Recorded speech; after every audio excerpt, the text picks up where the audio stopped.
walipatanishwa kwa mbuzi, kwa kondoo, kwa mafahari. Na mkumbuke kwamba Agano la Kale lilikuwa ni reflection, narudia tena, lilikuwa ni reflection ya New Testament. Katika Agano la Kale tumekwenda kwa Torati.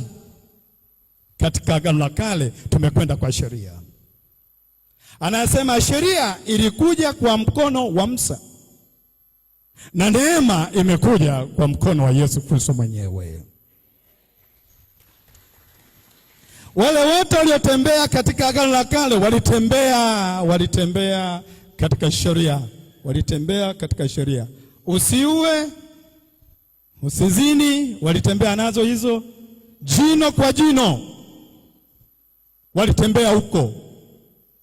Lakini ashukuriwe Jehova Mungu wetu katika Yesu Kristo, katika Mungu wetu kututengenezea platform, kututengeneza the process from Old Testament to New Testament.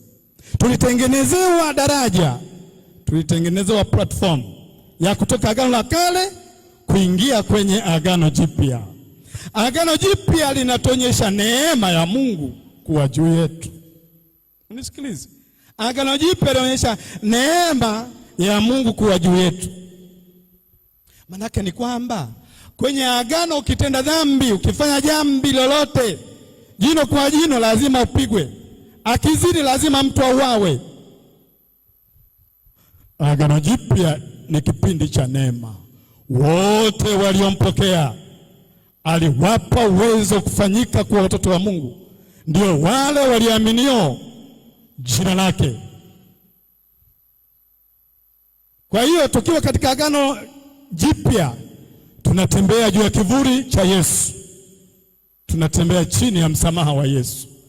Manake ni kwamba ukitenda dhambi jana, leo umesamehewa.